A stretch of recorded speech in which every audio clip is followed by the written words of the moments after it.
ఏం బోధ చేయాలి, ఏం పరిచయం చేయాలి? అయ్యా రండి, మా చర్చికి పోతే మంచిగా భోజనం పెడతారయ్యా, ముక్కలేసి. మా చర్చికి పోతే ఇది ఒక్కటే ఉంటుంది, ఇంకేం ఉండదు ఆడ. బువ్వ, చాక్లెట్లు, కేకులు తప్ప కాడ ఏం ఉండవు, కొట్టుకోవడం తనుకోవడం తప్ప. నిజం కదా? నిజం చెప్పండి, ఏముండదాడా? ఈ చిన్నది చెప్పింది మా దైవజనుడు సొమ్రోనులో ఉన్నాడు. ఆయన ఇక్కడ ఉంటే అసలు నీకు రోగం ఉండే పరిస్థితి కాదు. ఈ రోజున క్రైస్తవ్యానికి పట్టిన ఈ కుష్టు రోగాన్ని తీసేసేది ఏంటో తెలుసా? మెడిసిన్, అపోస్తుల బోధ. ఈ బోధ లేదు సార్, ఈ బోధ లేదు. దయ్యాలు తాండవం ఆడుతున్న ఈ కుష్ఠరోగం ఉన్న నయమాను చుట్టూ ఈగలు బుర్రని తిరిగినట్టుగానే ఈ చల్లబడిపోయిన బోధలో ఉన్నటువంటి క్రైస్తవులలో, విశ్వాసుల చుట్టూ దయ్యాలు కమ్ముకొని తిరుగుతున్నాయి. ఇది పోవాలంటే మరలా దైవజనుడు ఎలీషా లాంటోడు రావాలి. హల్లెలూయా. డబ్బులున్నోడు వచ్చాడు, లెక్క చేశాడా? ఎవడు అయితే నాకేంది? సో వాట్ సార్, మీ ఇంటి ముందు కమాండర్ గారు వచ్చారు, so is waiting for you, can you visit him? So what ఆయన చెప్తున్నాడు. ఆయన పెద్ద కమాండర్ సార్, మీ ఇంటి ముందు నిలబడ్డంటే అయితే ఏంటి అంటున్నాడు ఆయన. మరి ఇంట్లోకి పిలిపించి కొంచెం మరి మంచిగా ఒక సాల్వా, ఒక బొకే ఇచ్చి, మంచిగా ఒక జ్యూసు ఇచ్చి, ఒక ఏమంటారు అది, మహారాజు గారి కుర్చీలో కూర్చోబెడితే మంచిగా ఆయన సంతోషించి పోయేటప్పుడు మంచి కానికిచ్చి వెళ్తాడు కదా. అట్నా? అదేం అవసరం లేదులే కానీ వెళ్ళి అన్నది పోయి, ఇదంతా జరగడానికి ముందు ఒక స్టోరీ నడిచిందిలే. ఆ దేశపు రాజుగారికి లెటర్ రాస్తాడు వీడు, నయమాను. ఆ రాజుగారు రాస్తాడు. దేవునికి స్తోత్రం. అంత మన లౌకికంగా పోతే దాంట్లో వేరే విధంగా వస్తుంది. లెటర్ రాసి, మీ ఊరిలో ఒక ఆయన ఉన్నాడంట, మీ దేశంలో మరి కుష్ఠరోగాన్ని మరి మావాడిని బాగు చేయాలంట. మరి ఎవరి వల్ల అయిద్దంటే ఈ కుష్ఠరోగం బాగు చేసాడు వాడెక్కడ ఉంటాడు, అసలు ఎవడన్నా బాగు చేస్తాడా? దానికి నాకేమైనా సంబంధం ఉందని రాజు బట్టలు దించుకుంటాడు. ఈడేదో యుద్ధానికి, ఇది అంటారుగా, గొడవ లేపడానికి ముందు ఇటువంటివే చేస్తారట కొంతమంది. ఈడు గొడవ పెట్టడం కొరకు ఇది అన్ని ప్రసారం చేస్తున్నాడు అని బట్టలు తీసుకున్నాడంట ఆ రాజు. ఈ సంగతి ఎలీషాకి తెలిసింది. అరే పిచ్చాడా, నీ బట్టలు తీసుకుని సార్లే కానీ వాడు రమ్మను, నా దగ్గర దూలు, నేను చూసుకుంటానులే. స్తోత్రం చెప్పు. నా దగ్గరికి నేను చూసుకుంటానులే. నువ్వేం బట్టలు దించుకోవడం తప్ప మీ బతుకులు ఏముంది? ఆ బ్యాంకు బ్యాలెన్స్లు పెట్టుకోవడం, భార్యలకు బంగారం, ఈ తప్ప మీ బతుకులు ఇలా బాగు చేసేది కాదుగా. రమ్మను. అయ్యా పలానా రమ్మన్నాడు, అయ్యా పలానా గూగుల్ మ్యాప్ అడ్రస్ పెట్టాడు, వచ్చాడు, టిక్ టిక్ టిక్ టిక్ వచ్చాడు. వచ్చాడయ్యా, చెప్పండి ఏం సంగతి? ఏడ కూర్చోవాలా? ఏ కుర్చీ చేస్తారు? మహారాజు గారు కూర్చో. ఏం కుర్చీ? హల్లెలూయా. కొంతమంది పరిచర్యలో నేను చూస్తుంటాను. నీకు అర్థమవుతుందమ్మా? వ్యర్థమవుతుందా? వ్యర్థమవుతుంది. స్తోత్రం. పెద్ద పెద్ద సంస్థల డైరెక్టర్స్ ఉంటారు చూశారు, డబ్బులు బాగున్నోళ్ళు ఉంటారుగా. డబ్బులు బాగున్నోళ్ళు ఏం తెలియక, ఏం చేయాలో తెలియక పబ్బులలో ఖర్చులు పెట్టే దొంగ బిషప్లు, పాస్టర్లు చాలామంది ఉన్నారులేండి. వాళ్ళని సంతోషపెట్టి వాళ్ళ దగ్గర డబ్బులు లాగడానికి కొంతమంది ఈ బుడబుడ్డ పాస్టర్లు ఉంటారు కదా, వీడికి ఈ డబ్బు పిచ్చోళ్ళు, వీళ్ళంతా పిల్లదయ్యాలి. వాళ్ళని మీటింగ్లోకి పిలుస్తారు. పిలిచి ఊర్లో డబ్బులు పెట్టి ఊరేగించుకుంటా, వాళ్ళకి పూలు వేసుకుంటా, రాజులు ఒక రాజుగారిని తీసుకొచ్చిన సందర్భాలు చాలామంది నేను ఎరుగుదును. ఎందుకంటే ఆయన మురిపితే కొంచెం డబ్బులు వస్తాయని. వీడి బాధ వీడిది. వాడి బాధ ఏంటంటే నేను అందరికంటే పెద్ద లేకుండా ఉండాలని వాడి బాధ. ఏది రాకూడదో సంఘంలోకి అది వచ్చింది. క్రైస్తవ్యంలోనికి ఏది రాకూడదు అది వచ్చేసింది. జాతరతో సార్ బండ్ల మీద పెట్టి తీసుకొని అడావుడి అట్టేమని చేస్తాడేమో అనుకుంటున్నాడు నయమాను. స్తోత్రం. అసలు లెక్క చేసే వ్యక్తి ఉండలేడు అక్కడ. ఎలీషా సార్ కమాండర్ గారు వచ్చాడు. సో వాటైతే పోయి మునిగిరామను, లెక్క కూడా చేయట్లేదు ఆయన. స్తోత్రం. ఏందా ఆయనకి పొగరు? ఏందా ఈ పొగరు? ఏముందా ఆయనకి? ఇంటి మీద చెత్త లేదు. ఇంటి మీద చెత్త లేకపోతే ఇంటి మీద ఉన్న దేవుడు చూడు ఎట్టున్నాడు. పైన చూడు ఆకాశం మీద ఉన్న దేవుడు ఎలాగున్నాడు. Praise the lord. కొన్నిసార్లు నిజాయితీ కలిగిన ఆత్మీయులైన దైవ సేవకులు ఊడికి భయపడరు. అవతలుడు సీఎమ్మా పిఎమ్మా ఇంకా వాడు బీషప్ వాడు ఎవడైతే మాకేం సార్, మా బలం మా దేవుడు. ఆయన ఆయన రాజ్యం ఎదుట నీ రాజ్యం బొడ్డది. నీకున్న జబ్బు నీకున్నది నువ్వే తీసుకోను. నీకున్న పదవి ఏమైనా వచ్చి నీ రోగం తీసిందా? ఎందుకు రా నువ్వెవడు గొప్పోడివే. మేము నిలబడితే ఎలీషా గారు ఒకరోజు ఒక సందర్భం ఇదంతా అయిపోయిన తర్వాత 12-13 అధ్యాయాలు మేబీ అనుకుంటాను, ఆయన చనిపోతే సమాధిలో పెట్టారు. ఏదో యుద్ధం జరిగితే ఒక సైనికుని పాతి పెడదామని అదే సేమ్ సమాధిని తవ్వితే ఎలీషా గారి ఎముకలు తగిలి శల్యములు తగిలి ఆ చచ్చిపోయిన సైనికుడు బతికాడు. నీ కాడ రథాలు ఉండొచ్చు, నీ కాడ మూటలు డబ్బులు ఉండొచ్చు, బంగారం ఉండొచ్చు, మా దగ్గర పరిశుద్ధత ఉంది రే. మా నిలువల్ల దేవుని పరిశుద్ధత ఉంది. అది పైకి కనిపించేది కాదు, తాకితే తెలిసేది. ఆ తర్వాత పాతి పెట్టచ్చు ఎలీషా యొక్క సమాధిలో పెట్టగా తగిలినప్పుడే హల్లెలూయా. దైవజనుడి కాడ ఏముందంటారు? డబ్బులు ఉండవు, పరిశుద్ధత.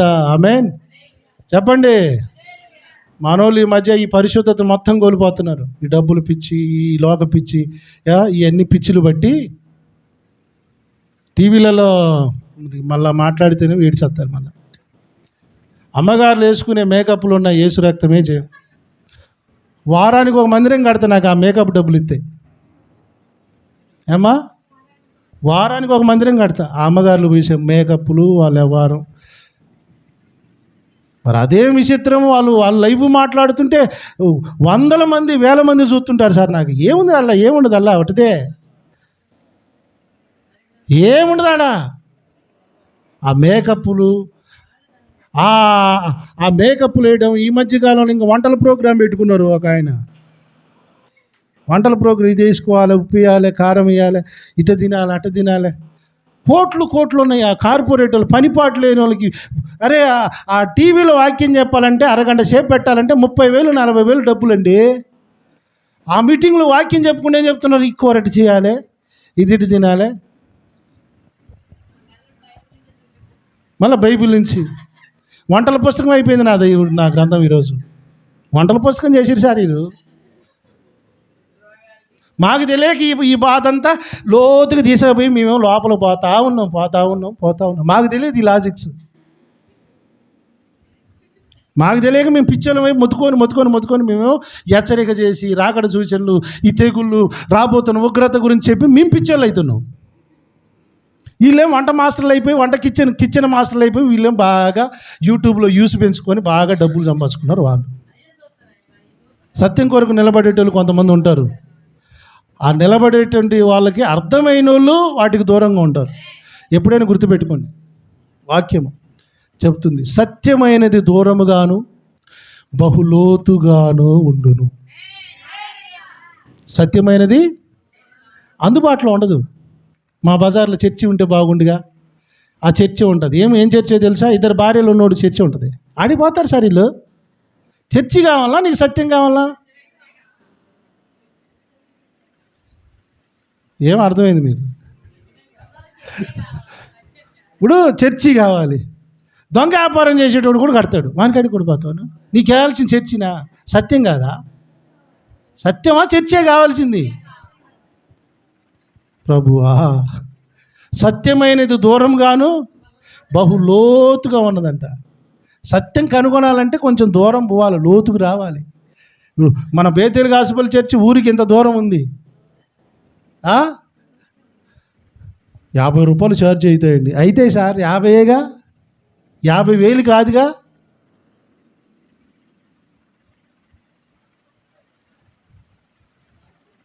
పనికి మాలిన టీవీ సీరియల్ చూడడానికి, పనికి మాలిన సినిమాలు చూడడం కొరకు టీవీలకు రీఛార్జీలు చేసే డబ్బులు,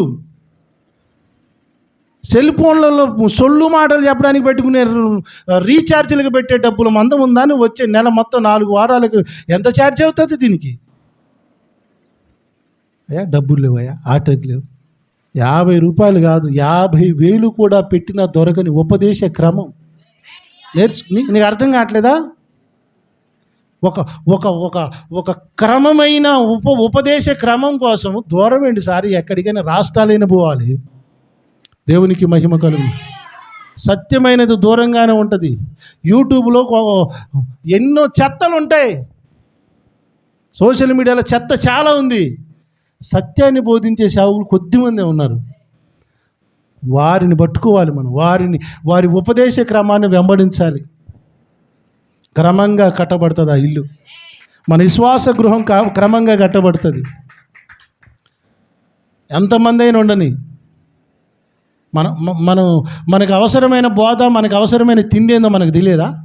ఎవడేది పెడితే అది తింటావా? నీ శరీరం నీకు ఏది కావాలో, నీ శరీరం ఏది డైజెస్ట్ చేసుకుంటో నీకు తెలియదా? దేవునికి స్తోత్రం. ఇప్పుడు మేకప్లు వేసుకొని మేకప్ రానుల బోధలినే టైమా ఇది? వంట ఇది కిచెన్ వంటలు చెప్తే తినే రోజులు ఇవి. రాకడ గురుతులను బోధించే బోధ, ఏ రాకడ హెచ్చరిక వస్తుంది, ఏ సూచన వస్తుంది, మనల్ని హెచ్చరించడానికి ఏ విధంగా దేవుడు తన సేవకులను పంపుతున్నాడు, ఆ గురుతులను గుర్తుపట్టి బోధ వినాలి, వెంబడించాలి. స్తోత్రం. ఇంకోటి చెప్పనా, నయమాను ఒక్కసారే మునిగితే కూడా బాగుపడవచ్చు, అవకాశం ఉంది. కానీ ఎందుకు బాగుపడలేదు?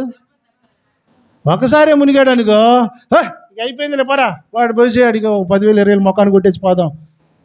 కానీ ఆ 7 సార్లు మునిగిన 7 నిమిషాల ఆ వెయిటింగ్ పీరియడ్ ఉందే, ఆ పీరియడ్లో వాడికున్న గర్వం కూడా దిగాలి. ఆ గర్వం కూడా దిగితేనే వాడికి అర్థమవుతుంది.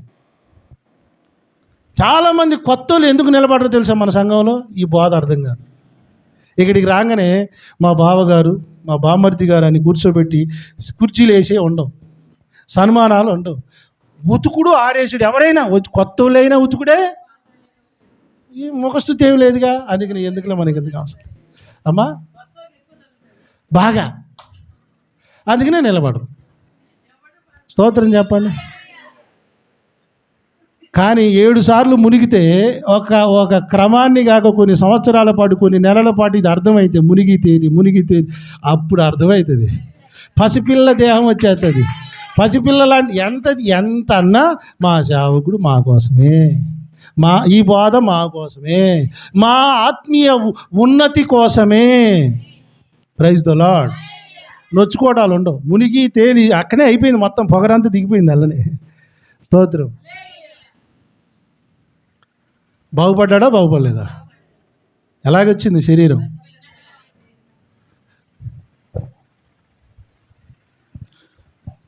ఈ ఉపదేశ క్రమములో మనం వయసులం ఎంతైనా కావచ్చు, కానీ ప్రతిరోజు చిన్నపిల్లలమే.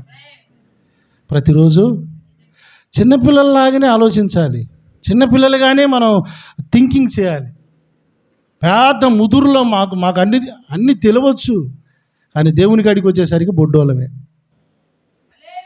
అట్ట అనుకుంటేనే, లేకపోతే ఇంకోటి చెప్పనా, ఆ కుష్ఠరోగం వదిలిపోయిందిగా, అది వదిలిపోయింది అనుకుంటారు. ఆ ఈగలు ఉన్నాయి, ఆ ఈగలు అయ్యే దయ్యాలు, అవి వాడిని చుట్టూ తిరుగుతుంటాయి. ఎప్పుడు పోయిన రోగం మళ్ళీ కూడా వచ్చే అవకాశం ఉంది. రోగం ఒకసారి పోయి మళ్ళీ రాదంటానికి లేదు, మళ్ళీ వచ్చే అవకాశం ఉంది. దేవుని కాపుదల అవసరం. హల్లెలూయా. దేవుని కాపుదల లేకపోతే మళ్ళీ ఆ దయ్యాలు మళ్ళీ వచ్చి, ఒక దయ్యం పోతే ఎన్ని దయ్యాలు వచ్చినాయి? ఒక రోగం పోయింది, మాకేం లేదు, ఉద్యోగం వచ్చింది, మాకు మంచి డబ్బులు వస్తున్నాయి, ఇంక ఏ దేవునితో మనకేం పనిలే అనుకుంటుంటే అది అన్నిటి బొక్కలు పెడతాడు సార్. ఇచ్చిన ఆయనకి తీసుకోవడం లేదా? ఒకని ఆయుష్ ఆశీర్వాదము నీ వశమై ఉన్నవి. ఎవరి వశం? ఒకని ఆయుష్ అంటే మన జీవం, ఆశీర్వాదం మనం అనుభవిస్తున్నది, మనం తింటున్నది, మనకి ఉన్నది ఆశీర్వాదం ఆయన వశంలో ఉన్నాయి. నీ సరిహద్దులలో నెమ్మది కలిగేను నాలు. నెమ్మది ఆయన సరిహద్దులలో ఉంటేనే. యేసయ్యా నీ తీర్మానమే, ఆయన అనుకున్న తీర్మానం నన్ను నిలిపినది. నీ ఉత్తమమైన సంఘములో. సంఘం ఏ సంఘం ఇది? ద బెటర్ చర్చ్, ఉత్తమమైన సంఘము. యేసయ్యా నీ తీర్మానమే నన్ను నిలిపినది. నీ ఉత్తమమైన సంఘములో. నిలిపిందా లేదా? మునిగి తేలంగా చూసింది ఏంటి? చివరికి మనకు అర్థమైంది ఏంటి? నేనున్నదైతే ఉత్తమమైంది. అర్థం కావట్లే. దేవునికి మహిమ కలుగునుగా. యవన బిడ్డలు, ఒక చిన్న బిడ్డ సాక్ష్యం చెబితే, చిన్న బిడ్డ నడిపిస్తే ఒక సైన్యాధిపతి అయినటువంటి వాని బతుకు మారింది, గౌరవం వచ్చింది, విలువ పెరిగింది. మీరు కూడా ఇప్పుడు నాకు దేవుడిచ్చిన సేవ ఏంటో తెలుసా? ఓపెనింగ్ ఇప్పుడు చెప్తున్నాను. అన్యజనులకు సువార్త చెప్పించే భాగ్యము దేవుడు సువార్థికులకు, సేవకులకు ఇచ్చాడు. నన్ను దేవుడు చేయమన్న సేవ ఏంటో తెలుసా? మారినామని చెప్పుకుంటున్నటువంటి కుష్ఠరోగులు ఉన్నారు మన సంఘాలలో. వీళ్ళని హెచ్చరించే బోధ చేయను. ముందు వీళ్ళకు కూడా రెండో సువార్త అవసరం. మరలా ఇదే నా హృదయంలో దేవుడు పెట్టిన దర్శనం. హల్లెలూయా.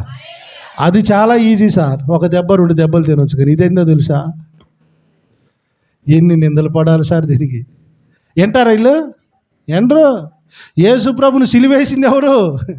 వీళ్ళే. పరిసయ్యులు, హెరోదీయులు, సద్దుకయ్యులు, ఇంకా శాస్త్రులు. మీకు తెలుసా వీళ్ళ గురించి? హెరోదీయులు అంటే తెలుసా మీకు? హెరోదీయుల గురించి విన్నారా? వినలేదు అన్నాడు. హేరోదు రాజున్నాడా? ఆ రాజుకి అభిమానులే హెరోదీయులు. పవన్ కళ్యాణ్ అభిమానులు, చిరంజీవి అభిమానులని ఇప్పుడు అభిమాన సంఘాలు ఉన్నాయిగా. ఆ కాలంలో హేరోదు రాజుకి అభిమానులు హెరోదీయులు. స్తోత్రం చెప్పండి. సింపుల్గా తెంపేయడమే. ఇలాంటి పెద్ద లోతుగా అవసరం లేదు. శాస్త్రులు ఉన్నారా? శాస్త్రులు అంటే తెలుసా? బైబిల్ పట్టుకుంటారు. ఇప్పుడు ఉన్న పాస్టర్లతో సమానం వాళ్ళు. వీళ్ళంతా ఏం చేస్తారు తెలుసా? వాళ్ళకు అనుకూలమైనవి మాత్రమే చెప్తారు, అసలే చెప్పరు. అంతవరకే. ఇంక లోపలికి పోయే ఎతొద్దుగో. కోడి గుడ్డు పెట్టిందా? ఫస్ట్ గుడ్డు దేవునికి ఇవ్వాలి. కాయ కాసిందా? మొత్తం ఇంతవరకు. మరి ఇటు సిద్ధపరిచేది వద్దా? కొన్ని సంఘాలలో నేను చూశాను. భలే తెలియకలు సార్ వాళ్ళు. వాళ్ళకున్న తెలియక నాకుంటే భలేగుండి అనిపిస్తుంది. చెట్లకి నిమ్మకాయలు, చెట్లకి అరటికాయలు కాస్తాయా? ఈ ప్రథమ ఫలంగా దేవునికి ఇస్తారుగా. ఇస్తే అట్లా ఏం చేస్తారంటే సిలువ దగ్గర పెడతారు ముందు. కానీ ఎంత తెలివంటేలకి సాగు తెలివులు సారీలే. ఇంకా బరి తెగించిన వాళ్ళు ఏమంటారంటే మరియమ్మ గారి బొమ్మలు ఉంటాయిగా, ఆ బొమ్మకి మెడలు దండ కట్టి మెడలు వేస్తారు. వేసి ఒక్కరోజు నైట్ వేస్తారు, తెల్లారి యాలంపాట వేస్తారు. ఇప్పుడు నిమ్మకాయలు, ఈ అరటికాయలు, కమలకాయలు, యాపిల్ కాయలకి డబ్బులు అది రేపు తెల్లారితే వాడిపోద్ది. ఇదే మరియమ్మ గారి చేతిలో సిలువ దగ్గర ఉన్నటువంటి పండ్లు కొంటే మీకు మంచి ఆరోగ్యం అవుతుందని చెప్తే 10 రూపాయలది 1000 రూపాయలు కొన్న వాళ్ళు విశ్వాసులు చాలామంది ఉన్నారు నాకు తెలుసు. హల్లెలూయా. ఇదంతా ఎందుకో తెలుసా? ఇన్కమ్. హెరోదీయులు తర్వాత శాస్త్రులు. ఇలా పని ఇది. దొంగ బుద్ధులు సార్. ఈ దొంగ బుద్ధులు. ఇదే బోధ, ఇదే టాలెంట్ విశ్వాసులను ఆత్మీయంగా పెంచే దాని మీద ఉంటే ఏడ బాగుపడతారు సార్?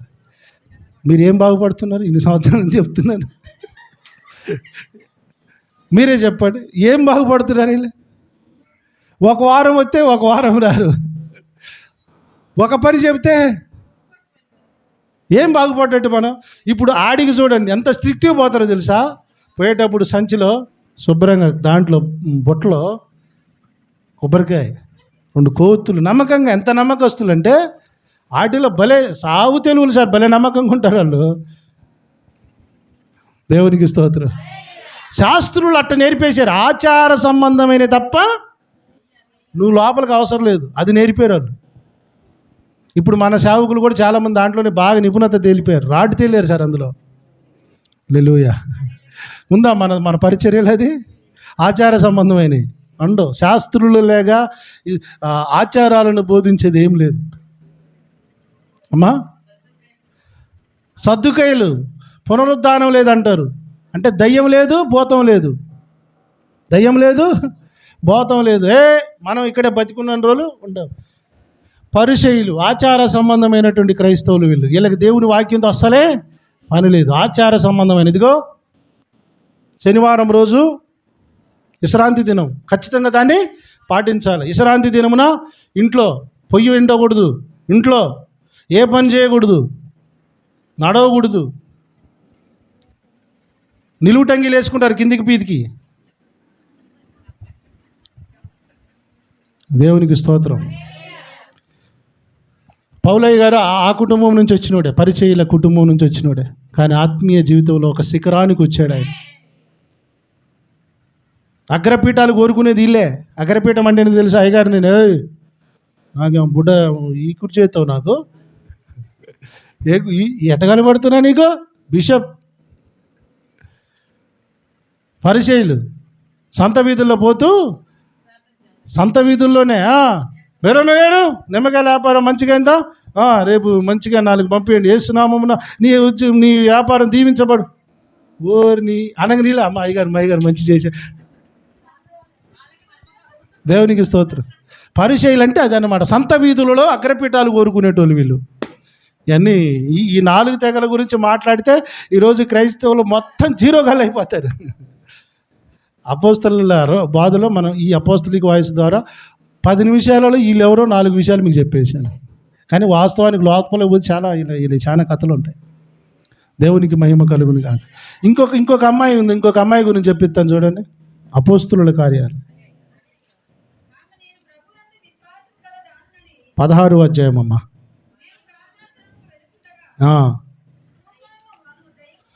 ఒక చిన్న అమ్మాయి ఉంది. ఆ అమ్మాయికి ఒక దయ్యం పట్టేదట. మీ అందరికీ ఒక డౌట్ రావాలి ఇప్పుడు. యేసు ప్రభువును నమ్ముకోకపోయినా కూడా బయట కూడా కొన్ని విషయాలు నిజంగానే చెప్తున్నారు కదా, ఇది ఎలా సాధ్యం అవుతుంది అని. దయ్యం మీకు బలారాధన రోజు అదేగా మాట్లాడింది. దయ్యం ఇప్పుడు సాతాను గారి కొరకు ఏం చేస్తున్నాయి, దయ్యాలని పనిచేస్తున్నాయి, చాలా సీరియస్గా పనిచేస్తున్నాయి. ఎర్ర కడగడానికి పోయామంటారు చూసారా, అది కూడా ఒక దయ్యమే. ఇప్పుడు ఆ దయ్యం పేరు ఏం పేరు తెలుసా బైబిల్లో? పూతోను. చెప్పండి మాట. ఈ దయ్యం అంట పూతోను అనే దయ్యం ఒక అమ్మాయి మీద పట్టేదట. అమ్మ చెప్పమ్మ నా కొడుకు పెళ్ళిగా అట్లా ఎప్పుడైతే అమ్మా వస్తాదే ఈ దిక్కు నుంచి. ఏ దిక్కు అమ్మా? పలానా పెట్టు, 500 పదార్లు పెడితే అసలు విషయం చెప్తా. పెడతాది. బియ్యం డ్రమ్ము పెడితే సాయంత్రం కాదు మధ్యాహ్నం కల్లా నిండిపోతాయి డబ్బులు. ఎందుకు? మా ఆయన తాగుడు ఎప్పుడు మానుతాడమ్మా, పెట్టు 110 పదార్లు పెట్టు. అమ్మ సోదే అంతే. అదే మీరేమంటారు? దేవుడు చెప్తున్నాడు అంటారు. అదే సోదే. హల్లెలూయా. సోదే. ఎలా చెప్తున్నారు సార్ అంటే దయ్యానికి భవిష్యత్తు తెలుసా సార్ అంటే కొంచెం తెలుసు. ఏం తెలుసు? కొంచెం తెలుసు, అంత కాదు. అన్ని మర్మాలు దానికి తెలియనేలే, దేవుడు కొన్ని కంట్రోల్లో పెట్టాడు. అమ్మా అంత ఈజీగా అర్థమైద్దా? మా వాళ్ళకి ఇప్పుడు బైబిల్ చాలామందికి అర్థం కాలే. మర్మం ఒకటి ఉంది బైబిల్లో. ప్రకటన గ్రంథంలో మర్మము ఒకటి సమాప్తమగును అనింది. దేవుని మర్మము సమాప్తమగును అని ఉంటుంది. ఆ మాట ఎవడు చెప్పడు, అసలు ఎవడు మాట్లాడదు దాని గురించి. అసలు దేవుని మర్మం ఏందని ఇన్ని సంవత్సరాలలో ఆ ప్రసంగం నేను వినలే సార్. దేవుని మర్మం సమాప్తం అవుతుందంట, దాని గురించి ఒక్క బోధ నేను వినలే ఇంతవరకు. మీరు ఎవరైనా విన్నారా? వినపడవు మీకు. దేవుడే కొన్ని మర్మాలను దాచిపెట్టాడు, అది అర్థం కాక మా వాళ్ళు పీక్కొని చేస్తున్నారు. మాలాంటి వాడికి కూడా చెప్పిన ఎవడు వింటాలే, మనం బొడ్డోళ్ళంగా మనం అంత రేంజ్ ఉన్న వాళ్ళం కాదుగా. మనం సూటు బూట్లు చెప్పేటోళ్ళం కాదు. మనకు ఫార్చునర్ కార్లు లేవు. ఇంకోటి ఏంటంటే పెద్ద పెద్ద సెట్టింగ్లు పెట్టి బీజిఎంలు పెట్టి చేసే సోకు పిటప్పులు మనకు లేవుగా. అందుకని మనం చెప్పిన ఎవడు అండు చెప్పినా ఏముందిలే లైట్ తీసుకుని. అర్థమవుతుందా మీకు? దేవుని మర్మం, ఆ మర్మం ఏంటో ఒక సేవకుడిగా నా వ్యక్తిగతంగా నేను ధ్యానించినప్పుడు నా ఒళ్ళు ఒక అరగంట సేపు రోమాలు పొడుచుకున్నాయి. ఒక అరగంట సేపు నేను నా నా నా కంట్రోల్లో నేను లేను. రోమాలు నిక్కబడిచినాయి. అంత అద్భుతమైన మర్మాన్ని దేవుడు బయలుపరిచినాడు. అది సమాప్తం అవుతుందంట. అది చెప్పట్లేవుడు. టైం వచ్చినప్పుడు చెప్తాను నేను కూడా. ఇప్పుడు చెప్పకూడదని చెప్పాడు. దాని టైము, దాని యొక్క పీరియడ్, అది ఎప్పుడు బయలుపరచాలో నేను చెప్తాను, అంతవరకు నువ్వు దాన్ని దాచిపెట్టన్నాడు. దయ్యానికి కొన్ని సెలవులు ఇవ్వలేదు దేవుడు, అన్నీ దానికి బయలుపరచలేదు, కొన్ని కంట్రోల్లో పెట్టాడు. ఇంకోటి చెప్పనా, ప్రభు నీ రాకడ గుర్తులేంటి, దాని సూచనలు ఏంటి అని యేసు ప్రభుని అడిగితే, ఆ దినము గురించి అయినను ఆ గడియ గురించి అయినా నాకు తెలియదు, అన్ని తండ్రికి తెలుసు. అంటే అన్నీ ఆయన కంట్రోల్లో ఉన్నాయి. కాలములు, అపోస్తల కార్యాలు మీరు చూడండి, కాలములు, సమయములు తండ్రి తన స్వాధీనమందు ఉంచుకొని ఉన్నాడు. అవి మీరు తెలుసుకుండడం మీ పని కాదు అన్నాడు. రేపటి గురించి దయ్యానికి ఏం తెలియదు, కొద్దిగా తెలుసు అంతే. ఆ కొద్దిగతోటే డ్రామాలు ఆడుతుంది. సోదే, జ్యోతిష్యం అని, అస్ట్రాలజీ అని, ఏదంటారు హస్త ముద్రికలు, ఇవన్నీ అదే. ఈ కొద్దిగా తెలిసిన దాంతో అది డ్రామా ఆడుతుంది. ప్రపంచ భవిష్యత్తు ఎరిగిన వాడు ఒక్కడే దేవుడు. అది తన సేవకులకు కొద్ది గొప్ప ఆయనకి లింక్ అయి ఉన్న వాళ్ళకు బయలుపరిచాడు. వాళ్ళే రాకడ సూచనలు చెప్పగలిగేవారు. అందరు చెప్పలేరు మళ్ళీ. అవి ఎవరికి బయలుపరిచారో వాళ్ళు మాత్రమే కాస్త ఆ దేవుని మనసులో ఉన్న వాటిని కొంచెం బయటికి తీసుకురావడానికి ప్రయత్నం చేస్తారు. అది తెలుసుకుంటే ఏర్పాటులో ఉన్న వాళ్ళు ఉంటారు చూసారా, ఏర్పాటులో ఉన్నవారు అది గుర్తుపడతారు. యేసయ్య మార్గంలోకి వచ్చి నిలబడతారు. నేనే మార్గము, ఆ మార్గంలోనికి వచ్చి నిలబడతారు. ప్రభువా, ఇంక నేను ఇంతవరకు ఉన్నది తప్పుడు దారి మార్గం, ఇప్పుడు నీ మార్గంలోకి వచ్చాను. వాద మనల్ని మార్గంలో నిలబెడుతుందండి. దేవునికి మహిమకరం. సోద చెప్పే ఆ పిల్ల డబ్బులు సంపాదిస్తూ కూడా ఆ పౌలు దైవజనుడు శీల ఆలే కదా, చదవండి అన్నమాట. వాళ్ళని రోజు అది వెంబడిస్తుందంట. ఏమంటుందో చూడండి, ఈ మనుషులు సర్వోన్నతుడైన దేవుని దాసులు. హల్లెలూయా. దయ్యానికి ఏం తెలుసు వీళ్ళు దేవుని దాసులని? సర్వోన్నతుడైన దేవుని దాసులు అంటే ఆ మాట అనండి. The mighty servants of God అంటే అత్యున్నతమైన సేవకులని అర్థం. దానికి ఎలా తెలుసు? ఏం ప్రకటిస్తున్నారట వాళ్ళు? అది చూడండి ఏమంటుందో, వీరు మీకు రక్షణ మార్గమును వంట చిట్కాలు చెప్పరు. రక్షణ మార్గం చెప్పేటోడు వంట చిట్కాలు చెప్పడు, మూతికి మేకప్లు వేసి డ్రామాలు ఆడి ఉండవు. రక్షణ మార్గమును బోధించువారు ఎవరు అంటున్నారు ఈ మాట? దయ్యం. ఆమేన్. దయ్యానికి తెలుసు నిజమైన సేవకులు ఎవరో, అబద్ధ సేవకులు అన్నీ తెలుసు దానికి. దయ్యానికి అన్నీ తెలుసారు. ఆ దయ్యం రోజు వచ్చి సేవకులను ఇబ్బంది పెడుతుంటే ఒక రోజున పౌలు గారు వ్యసనపడి, ఈ ఊరికి దయ్యం మొహది, ఈ పిల్ల దయ్యం వెంట పడుతుందని యేసునామం అన్నాడట. ఆ దయ్యం ఆ పొల నుంచి వదిలిపోయిందంట. వదిలిపోగానే రోజు ఊగే పోరి ఇది ఊగట్లేదట. రోజు ఊగే పోరి ఊగట్లేదు. ఊగకపోతే డబ్బులు రావట్లేదు. రోజు డబ్బా నిండేది, ఈరోజు డబ్బులు రావట్లా. ఇదంతా చూసి పగబెట్టిరట. ఎవరి మీద? పౌలయ్య గారి మీద. ఈడుంటే మనకి ఈడు ప్రమాదం, ఈ దేశపై జైలు వేద్దామని సావు కొట్టుడు కొట్టారు సార్ పౌలు గారిని. ఆ సందర్భంలో చూడండి మీరు, పొట్టి పడేశారట, ఊరు పెట్టి ఈడ్చి అవతలేశారట. ఏం పాపం చేశాను సార్? రక్షణ మార్గం చెప్పడమే మేము చేసే పాపం. హల్లెలూయా. ఆ దయ్యాన్ని వదిలించే మందు సువార్త.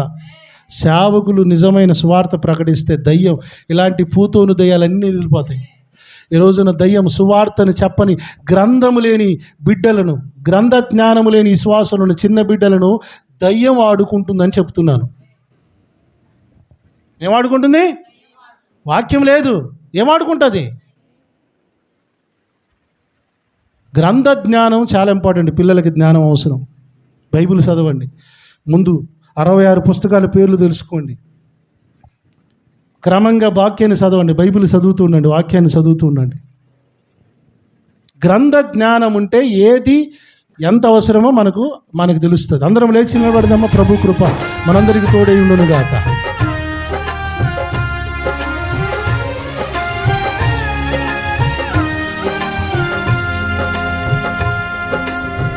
శుభకరమైన తొలి ప్రేమనునే మరువక జీవింప కృపనీయవా.